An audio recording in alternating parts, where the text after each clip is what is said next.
Hi there, you're listening to the Bigfoot Society podcast, and I'm Jeremiah Byron.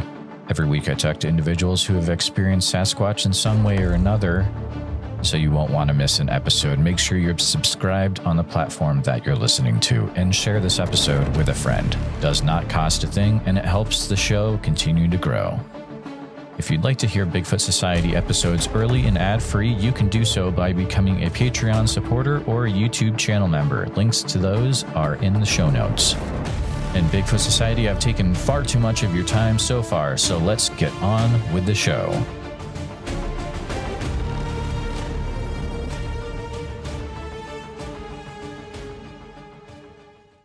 All right, Bigfoot Society, we've got the privilege of talking to Will tonight. He's a listener that reached out to me from Virginia, and he's had quite a few things happen to him over the years. But how's it going tonight, Will? It's going all right. I'm just glad to finally being able to let this off my chest. Absolutely. You were talking to me before the interview, and you said you've been listening almost since the very beginning of the podcast, and I appreciate that. That's pretty cool. It's crazy to think it's almost going on 5 years, but you had sent me an email, and you've had some really interesting things happen. I'm excited to hear your story and then maybe ask some questions. But I'm going to go ahead and give the reins over to you, Will, and any context our listeners need to know, feel free to go ahead and start sharing your story. Okay, sounds good. So I am originally from the state of New York. My mom's side of the family is from West Virginia, where this has pretty much all started from. As a little kid, since the show Finding Bigfoot had came out, it really sparked my interest. And I knew, I was like, hey, Grandma and Grandpa, they have a cabin in West Virginia. It's in the middle of nowhere. I was about 12 years old and bugged my uncle so many times. I'm like, take me up to the cabin. Let's go Bigfoot hunting. Let's go Bigfoot hunting. And he finally said, okay, all right, let's do it. So after watching Finding Bigfoot, being a kid, I was like, I want to do everything they do, from call blasting to setting up trail cameras and things of that nature. So nothing really happened our first time when I went out when I was 12, but we would spend a solid week up at the cabin at a time during the middle of summer break. Everything really started kicking off when I was 13 years old. And I don't know, it's hard to imagine experiencing things at such a young age that everybody in my life had always told me, oh, that's fake, that's make-believe, that's not real, you're crazy, to then being like, I saw this, and you all tell me it's fake, but it's flesh and blood, and I saw it with my own two eyes.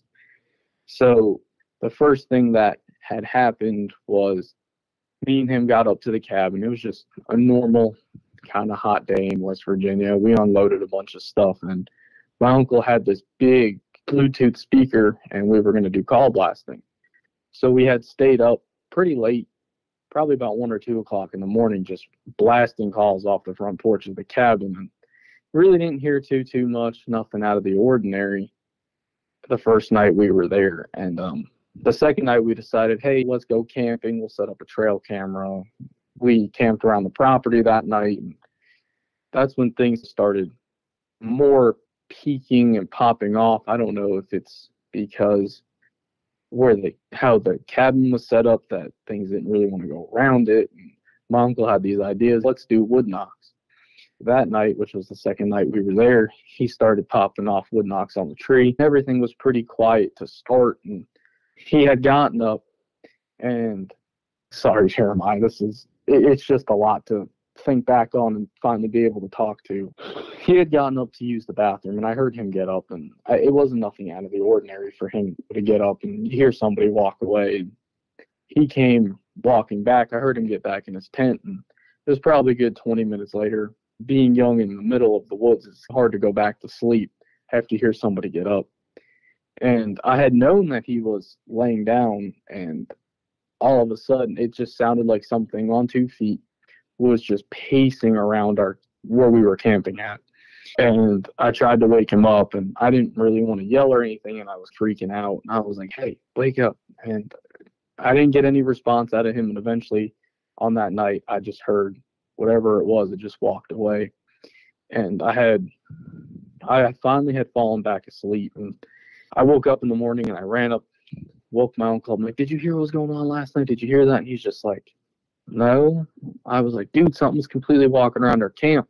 He's like, okay, well, take me to where you think you heard it walking around. And we got up that morning and we walked around, and we actually had found a pretty deep indent of a footprint. And I still wish that I spoke with this uncle who used to take me up there, but we really don't talk much anymore. And all these other things that I'm going to ramble on about, I guess. He had all these pictures on his phone of the stuff that we had found and seen and stuff.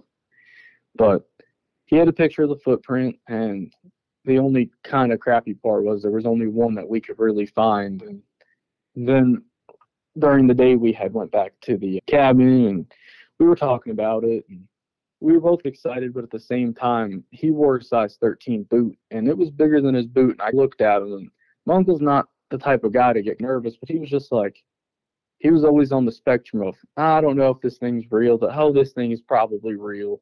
So that night, we had gotten back to the cabin.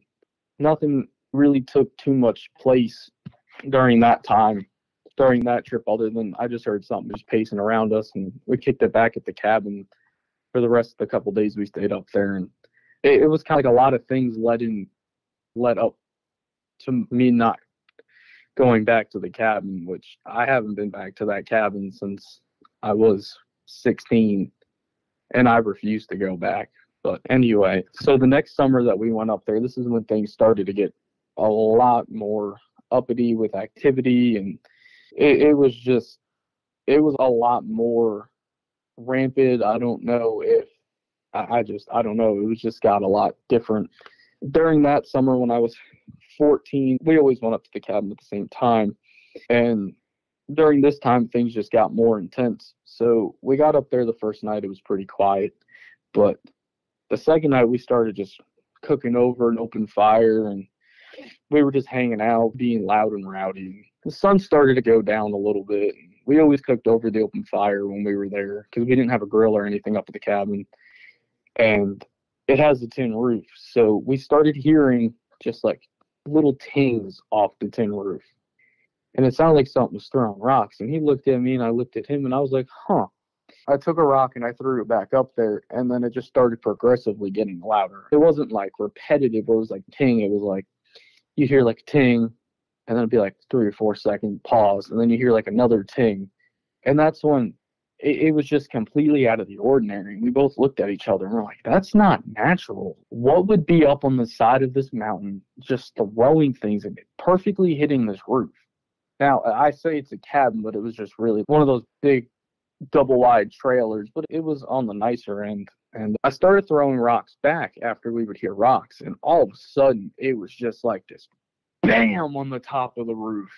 And you saw this massive rock, almost the size of a basketball, just roll and just smack on the ground in front of us. And we both looked at each other, and we were like, what the heck is that? And he's just like, stop throwing rocks up there, stop throwing rocks up there. This isn't a good idea. So we got the food off the fire, and we just went back in the house. And I'm getting chills even talking about this. It was just like, what the heck is going on? And so sun went down, and we were getting ready for bed. My uncle's, let's not go outside tonight. Let's not piss anything off that's in the woods that we shouldn't be pissing off. And I was okay with that. I was a little bit on the shakier side after that happened, because I just wasn't expecting that to happen. Just literally a rock the size of a basketball smashing off this roof. So it was about 10:30, 11 o'clock at night. My uncle had went to bed, so it was a one-bedroom, and then I would sleep in the living room. And how the living room was set up was you'd walk through the door, and we had a futon against the wall, and then against the other wall, there was another futon, but there was a window where when I laid down, I could look up out the window, and there was a window in front of me. So that night, I finally had fallen asleep, and all of a sudden, I just heard something loud, just pacing, and not even pacing. I don't want to say it was pacing, but just circling. And it was loud footsteps, and it made my heart start beating through my chest. And I was just like, okay. I was like, maybe I'm hearing things. And I would just try to keep myself calm until I heard it come around the side of the cabin, and I could tell this thing was on 2 feet. And I heard step on the bottom of the deck, and the step had the steps went up. There was 5 steps, and you'd reach the top of the deck. I heard step, and you heard the wood, and I'm just sitting there shaking. I'm like, what is this? What's going on? Am I dreaming? But no, I was 100% awake, and my heart was pounding through my chest. And I could hear just these really deep breathing, and it was just almost like a grunting. It was just something like I have never heard of in my life. And I'm sitting there, and I'm freaking out. And I hear this thing take another step, and I'm like, oh my gosh, it's going to the door. And I heard another step, and then I could hear this breathing and this grunting still, because it was only like 10 to 15 feet from the edge of the deck to the front of the door. And I had sat up a little bit, and I'm like, please don't come through the door. Please don't come through the door. And I don't know if I really should be saying this, but anytime we went up to the cabin, you're in the middle of nowhere. So my uncle would always give me a little sidearm, and he would always carry a sidearm, because God forbid, you don't know if you run into something. You're in the middle of nowhere. I could go out to pee, and there could be a mountain lion outside, just out of context.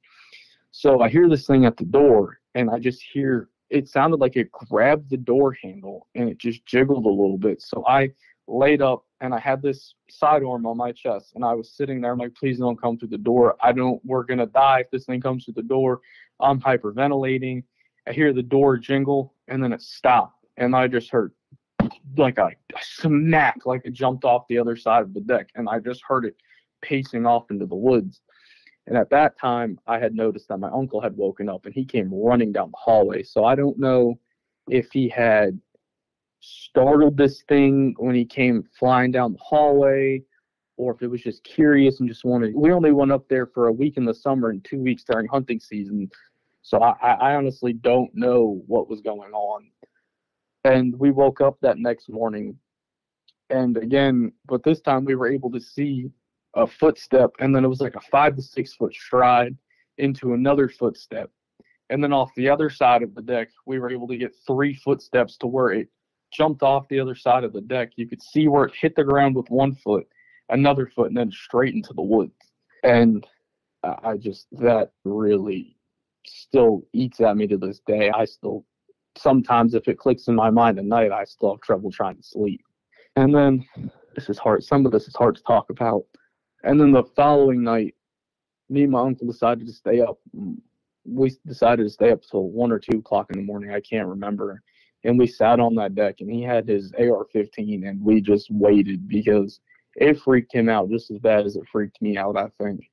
And then that trip up to the cabin, we cut short. We only wound up staying for 3 days, and my uncle he wouldn't even talk about a lot of this stuff to this day. I don't know if it freaked him out that bad, but it took me a lot of convincing. And we went up there one more time, and this was the last time that we ever went up there.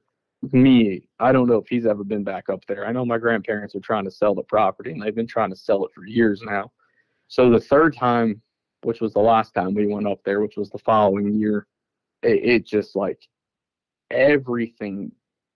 I don't know if we pissed this thing off by going up there. I don't know if they're migrate through this area at this time of year, but this time everything just went absolutely like bonkers off the wall.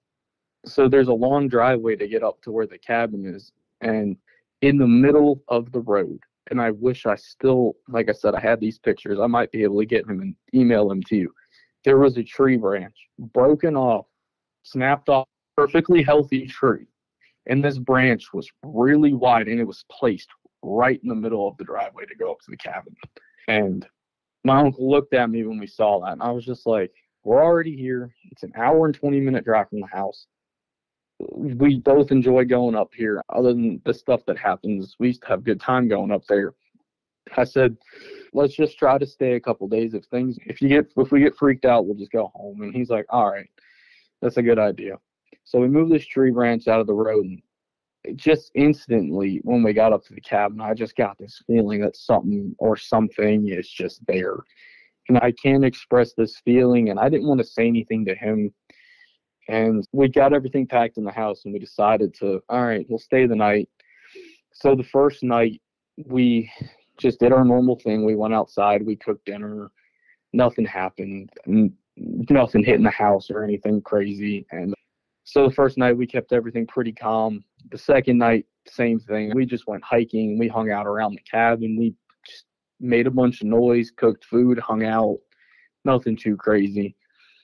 And then the third night, we were sitting outside on the deck, and it was probably 11, 12 o'clock at night, and I just got this boneheaded idea. I'm like, we came up here to go Bigfoot hunting, and we both enjoy being up here. I said, I'm just going to do a whoop. I said, I just want to see if anything's around. So I whooped, and then I whooped again, and then I waited another 30 seconds, and I whooped, and we both sat down. And my uncle was like, you really think that's going to work? And I said, screw it. I said, let's just see. Because I'm addicted to being a Bigfoot nut. And about 20 minutes later, we heard a wood knock. And it was off in the distance. It wasn't nothing like super close. And I looked at him, he looked at me, and I was just like, okay. So I whooped again. And then 10 seconds later, you heard a whoop, but it was off to our right, and the wood knock, it came from the left. And he looked at me, and I was just like, okay, whatever. So I whooped again, but I whooped 3 times again this time. And then this thing imitated, because I paused 3 to 4 seconds in between my whoops, it whooped again. But it whooped the same whoop I did.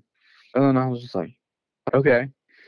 And then this time I decided, I watched a lot of Finding Bigfoot, like I said, but you know how Bobo does his Bigfoot call. I'm like, I'm going to do Bigfoot call. I just want to see. So I let out, and it probably sounded funny, but I let out what I could to be the best Bigfoot call I could. And then I don't know if I kicked this thing off by trying to imitate it and it didn't sound right, but in 30 seconds, this scream to howl still just sit here, and it haunts me. I'm so scared because I'm an avid hunter to be out in the middle of the woods and hear this noise again. It almost sounded like the Ohio howl. I've heard it a couple times on your show, and I've done research to try to figure out what it sounded like, but it was just like, it freaked me out. It was just like nothing in the woods should make that kind of a noise. And I've been hunting in West Virginia and Virginia pretty much since I was 8 years old with my uncle and my grandpa and my dad. And it's just nothing in the woods that lives here should make a noise like that. And I was just like, holy crap.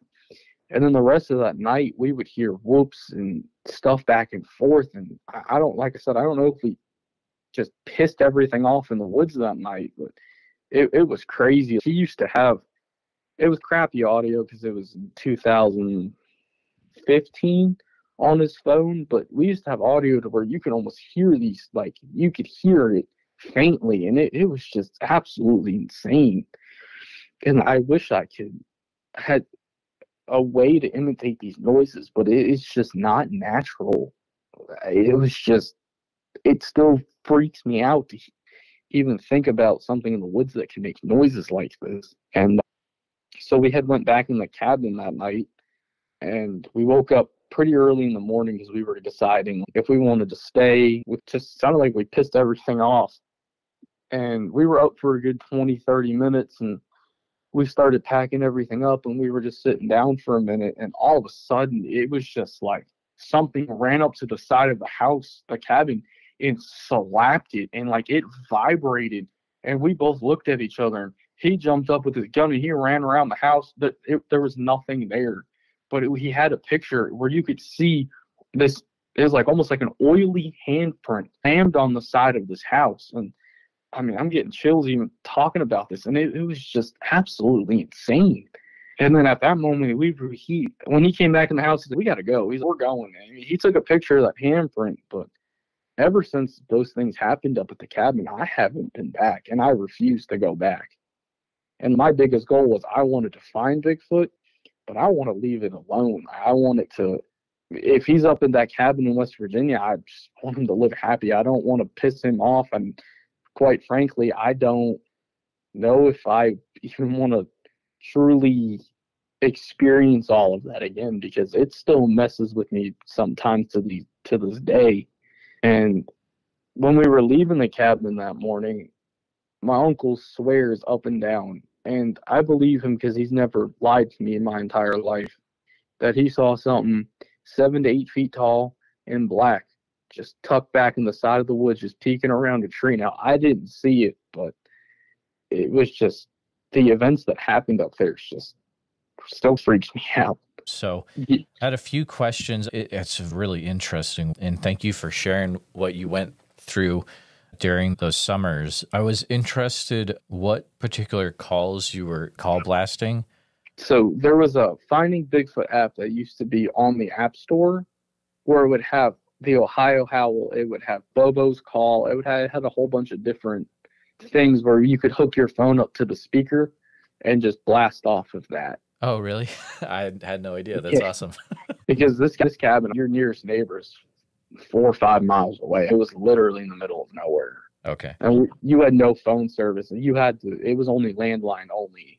That kind of leads into my next question, which is, can you share anything about what area of West Virginia this cabin trailer is in?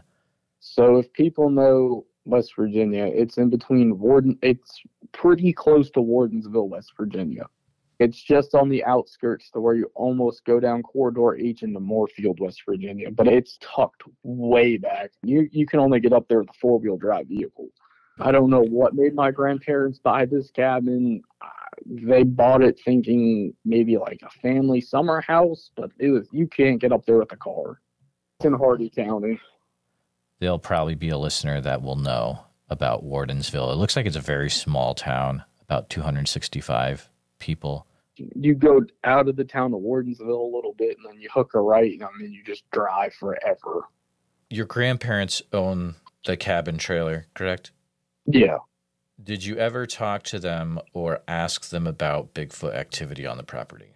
No, but it probably wouldn't be a bad idea. So my grandma, she's from a small town in Glady, West Virginia, and she always told me, because my great grandpa always told her, that you don't want to mess with things that come out in the night in the mountains, because they're very hardcore. She grew up in the middle of nowhere, and my grandfather was a coal miner. My great-grandfather was a coal miner and lived in a town of 75 people. And he would always want all the great-grandkids and the grandkids in at night. He did not like us out at night on his property. And my grandma was the same way. I could ask her if you want me to, and I could always email you what she says. Oh, Will, you know their stories. Will, you got to ask for me. That would be amazing. Yeah. I'm sure they ran into stuff on that property. Yeah, because my grandparents haven't gone up there. Like I said, we all stopped going up there. I refuse. I will not go back up there. You could give me a tank and I won't go back up there. So nobody goes up anymore? No. I don't know if my grandfather's been up there recently, but I refuse to. Okay, yeah, you got to reach out. Talk to your grandparents. Always good to talk to them if you can. But talk to them and ask if there's anything weird that ever happened at the property. And it might be a thing where you might have to word it a certain way too. Although they'll know what you're talking about. They would have to know if you say Bigfoot or things like that. But yeah, they might come back with we had some big monkey type things running around. I honestly wouldn't be surprised. Man, that's wild. You say you haven't talked to your uncle lately? Yeah, we and him haven't probably talked in a good year. Okay. But he may potentially have audio and photos from one of the summers or times up there. Yeah. Okay. I'll reach out to him. There's just no guarantee he says anything. Oh, yeah, no problem. If you don't mind reaching out, that would be amazing. There's going to be at least one person that's going to be thinking this, because you mentioned you're going to try to sell the property. Yeah, property's for sale. It's on 67 acres.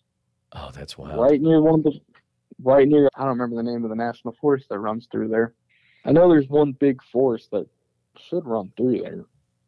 I'll get the address for you too from my grandparents. You can Google map it. It is literally in the middle of nowhere. It feels like there's more history to that area too.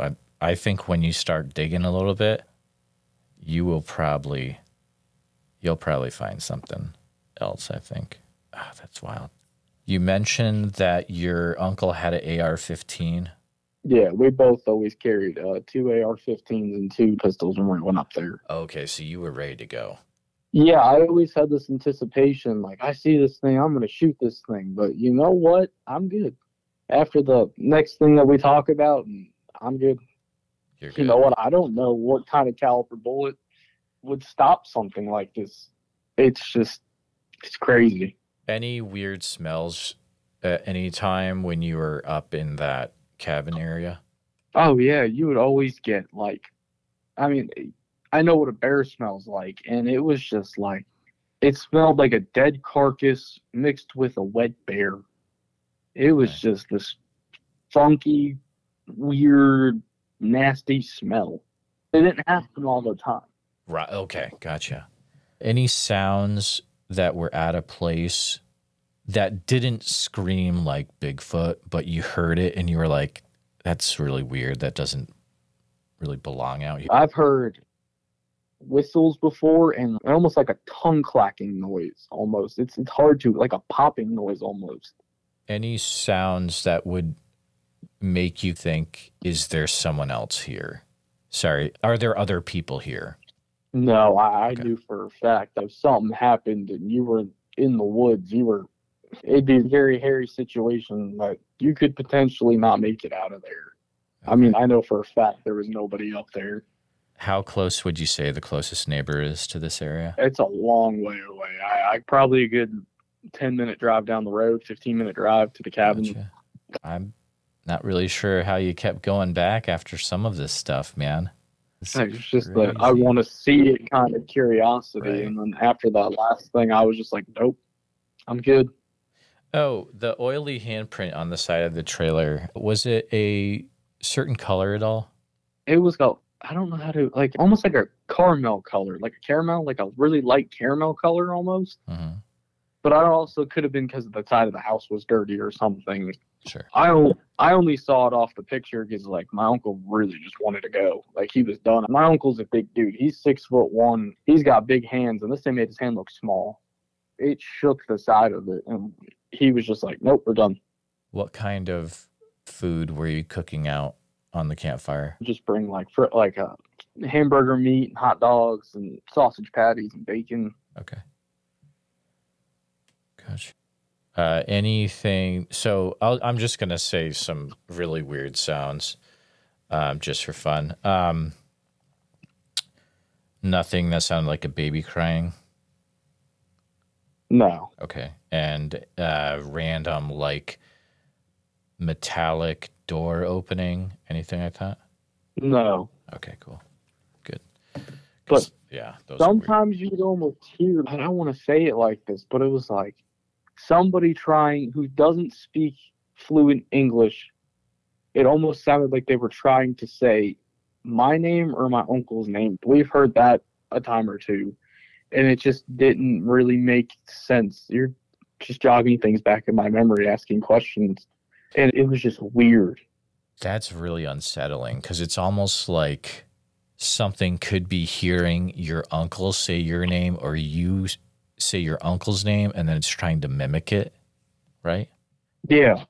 Dude, that's wild because I know that in West Virginia, there's a lot of stories of things mimicking, trying to lure you out in the woods. West Virginia's a wild place. When you would hear those, what sounded like your name, would you hear other sounds at the same time or in close proximity to that? I don't know. It very well could have been, but I don't know if I was just so fixated on hearing my name being called that I really just focused on that. Because that happened in the morning when I get up to go outside to pee, and then I knew my uncle was sleeping, and then like off this, I could look straight into the woods, and it sounded like it was coming from like right in front of me almost. Wow. So you heard it in the morning. Were there any other times a day that you would hear that as well? No, it was only if I went outside in the morning by myself. And my uncle heard the exact same thing. Like whoever woke up first would go outside and hear something like that. That's really freaky, dude. That's probably one of the weirdest things I've heard on the show, to be honest. Not a huge fan of that one.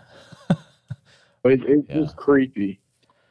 Did that happen many times over the years, or was it only during a certain travel time that you went up there that happened? We would go up there for hunting season in November and nothing. It was only when we went towards the end of June. But we didn't stay at overnight. We would just wake up and go in the morning and then come back in the afternoon. But I don't know if it's because we were there such a short time But I did notice too a lot, like the deer population just completely dwindled down because they've had that cabin. We've been going up there since I was like 8, and you always see 20, 30 deer. And like towards the last couple times we went hunting, you wouldn't see anything, which was not like that at all. Okay. I was just going to ask that, how the animals were around that area. Sounds like there used to be a good amount. Any water sources? Yeah, there was a creek that ran through the property. And I know when you first turned on the road and you would start driving down, there was somebody's house, and he dug a huge like lake out and he stocked it full of fish. But that was probably 2-3 miles from the cabin, but that's still water and fish. I'd love to talk to that guy to see what happened when he started digging up his property. That could have been wild. There was a cave once you went up the mountain down the backside. There was a cave that was sitting back there, but I never went up there. My uncle always told me there was a cave on the backside of the property. Okay, man. Oh yeah, I'm getting the vibes about that area for sure. Oh, Will, that's crazy stuff. You're saying you experienced some things in Virginia as well? It was this one time. So my fiance's family, they live close to the George Washington National Forest, and they live literally in the middle of nowhere. So I was leaving their house one night, and it was dark. It was probably 8 or 9 o'clock. And going down this road, it's called Orndorff's Trout Farm. Anybody in this area would probably know it. And it's this guy, he stocks this huge pond full of trout. Family, you go fishing and whatnot. And I start driving past the trout farm, and I come around the road, and my headlights hit 2 eyes standing in the middle of this field. And I was just like, what? And it was like 9 feet off the ground. So I hit it with my high beams. And honestly, I wish I didn't hit it with my high beams, because I literally saw eyes, a whole face, body definition, hair. I could draw this thing to a T. And I couldn't even pull my phone out to take a picture, because I was just, something in my brain said, you need to leave, stop looking, go. And I shut my high beams off. I looked at this thing probably for a good 10, 15 seconds, and I took off. People are like, how can you not take a picture of it? And I promise you, if you truly see this thing and watch it breathing, it's staring. We were eye to eye. It felt like it was looking into my soul. You don't think. You just don't think. And I could draw it to a T, and I can give you such a vivid description, and it was just utterly terrifying.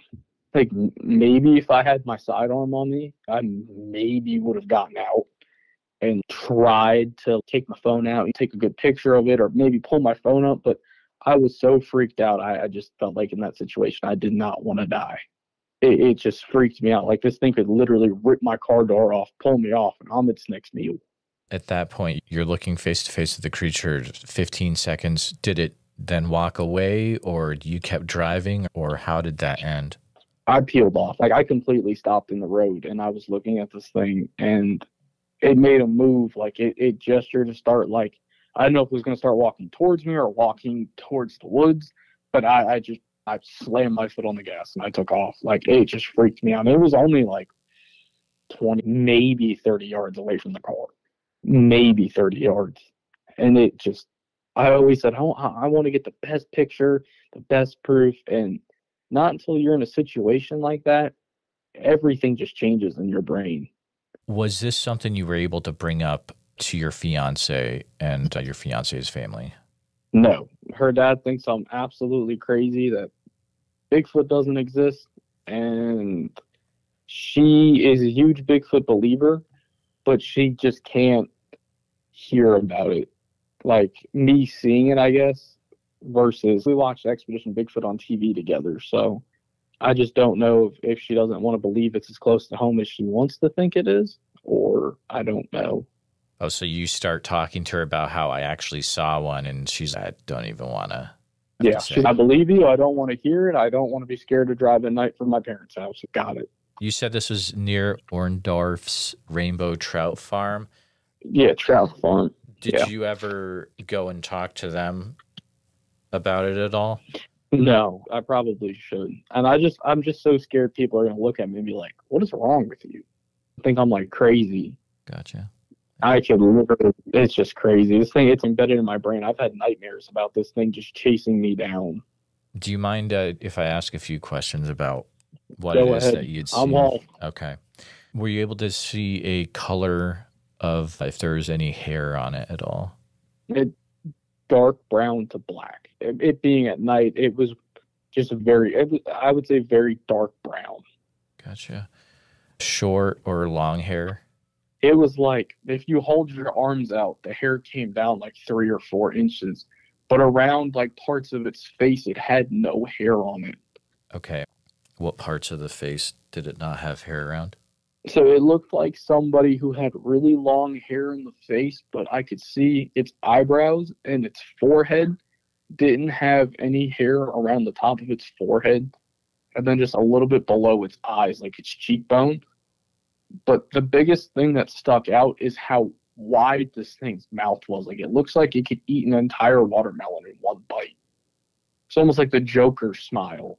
That's very interesting. Did it have its mouth open at all, or could you see the teeth? I don't want to say it like this, but it almost had the demonic smile to its face, where I could just see a little bit of teeth, but it was like almost like it was smiling, and it was just so creepy.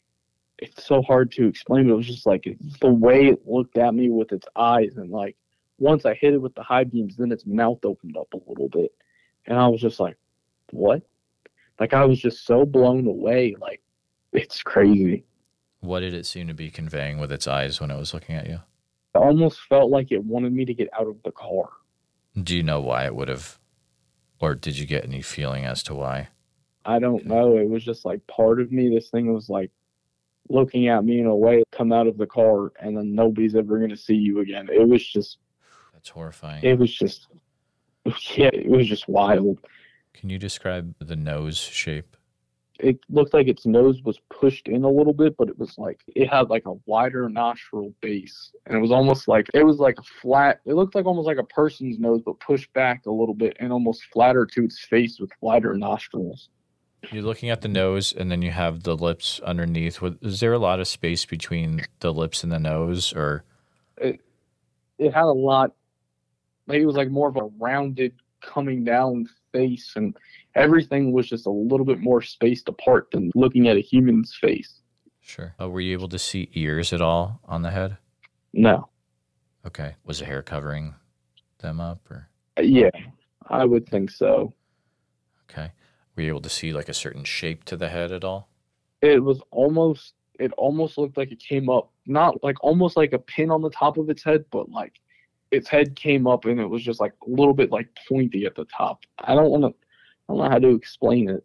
Were you able to tell anything else about the creature, muscular or finishing wise, underneath the hair? It looked like, I don't know if you know who Eddie Hall is, the bodybuilder. It was huge. This thing was massive. The weird part is so I looked at the whole body, and its knees look like they sit farther down than our knees.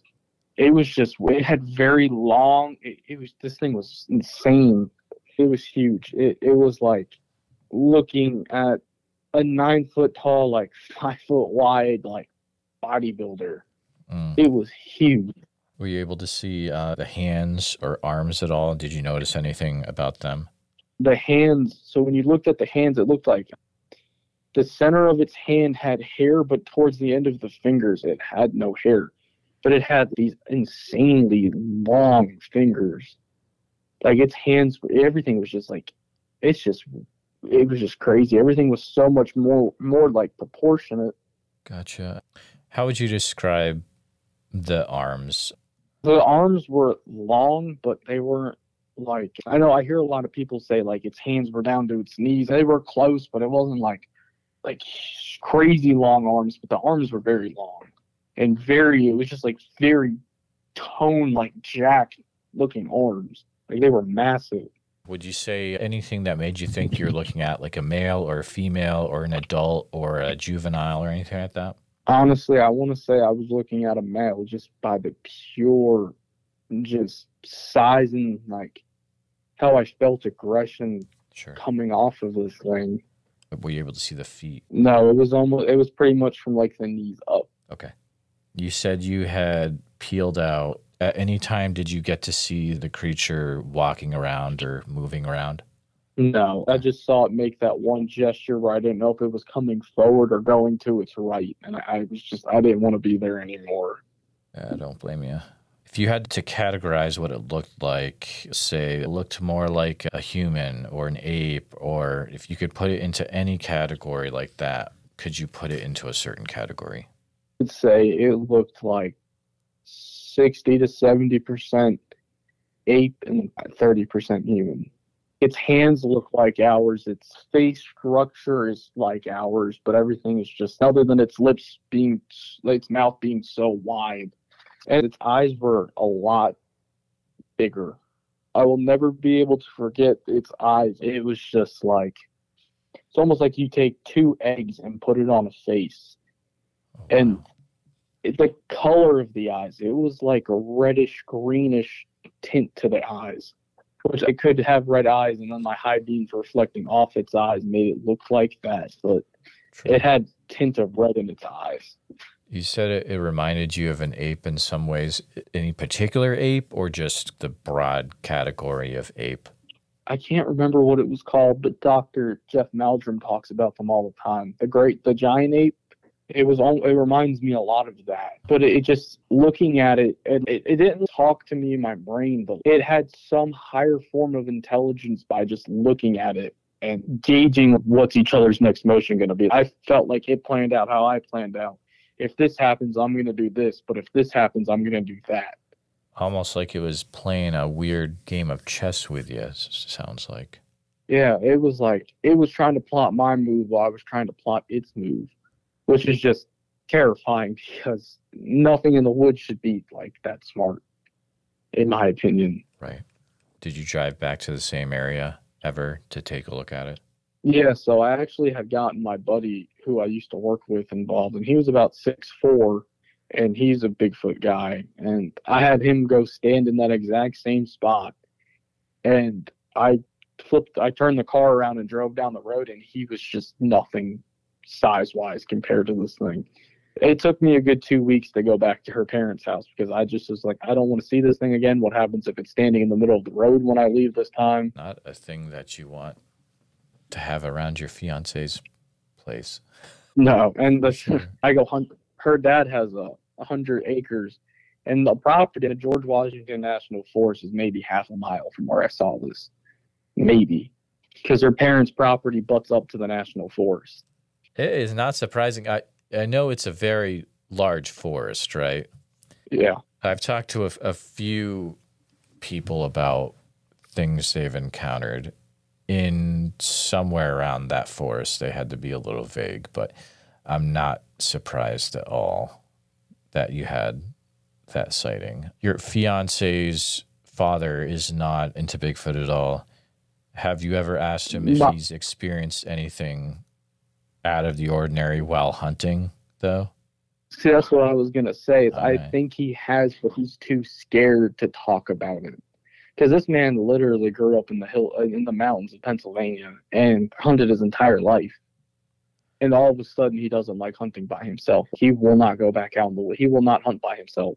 I won't hunt by myself, but He won't say why he won't go hunting by himself anymore. no, he won't. He just doesn't. He refuses to, it seems like. Yeah, something there, dude. But he won't talk about it. He's too much of a macho type of a guy to talk about it. Hopefully someday, maybe give him a few years. Who knows? Will, you have experienced some really interesting things, and I don't think that your story is over, even though you might want it to be over regarding. It sounds like you're not really wanting to have any more Bigfoot encounters. I don't know. Is that true, or? I would love to experience it again, but in a different type of a situation. I wouldn't mind seeing a Bigfoot again in person. It would just, I don't want to be in my car driving at night. If I want to see this thing, I want to see this thing with a gun. because if you can plot out my next move to where I'm going to try to turn and run away and you're going to chase me, I at least want to have a fighting chance. But I don't even know if a 2.23 or 5.56 bullets, it might just laugh. I don't know how powerful this thing is, and I just want to have a fighting chance. Gotcha. So that's for protection more than trying to get a specimen, it sounds like. Yeah, after seeing this thing's face, I don't think I could pull the trigger, but if it's, little side note, I used to be a deputy sheriff. So in my brain, I'm wired, if it's me or you, it's me going home. So I'd like to see this thing peacefully, but if it's going to attack me, I'm at least going to try like heck to make it home. That's a big side note. Yeah, I'm sorry. I should have mentioned that earlier. I guess I should have asked. The deputy sheriff part, when did that take place? So I was a deputy sheriff from 21 to 2022. Okay, so that was taking place during some of your Bigfoot interactions? Yeah, which I actually talked to a lot of the guys I worked with, and they have some. If you ever want to do part 2, I have some other crazy stories I could tell you from those guys. Oh, really? Bigfoot to skinwalker to UFOs. I've talked to them all, and they're all pretty open about it. This is like West Virginia, Sheriff? This is in Rockingham County, Virginia. Oh, yeah. We're definitely setting that up. I could talk to you for another hour. Yeah, that would be yeah, rough. Definitely.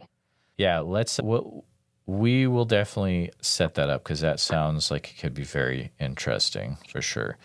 And actually, that goes for all listeners. If you used to be law enforcement and you have info about stuff that your department used to deal with that sounds like that, contact me, bigfootsociety@gmail.com. But Will, this has been a very interesting chat, and I'll be interested to see if you come up with any more information after you contact your grandparents and that about the cabin area. But any closing thoughts before we head out for the night? Or if anybody wants to reach out to me, they can find me on Facebook. My name is William Franzosa. It's Franzosa, and I'd be more than welcome to hearing your stories, to helping you out, or if you just want to talk about it, and don't want to share it on the air like this because I know it's a lot and just need to get it off your chest, I'm available to talk.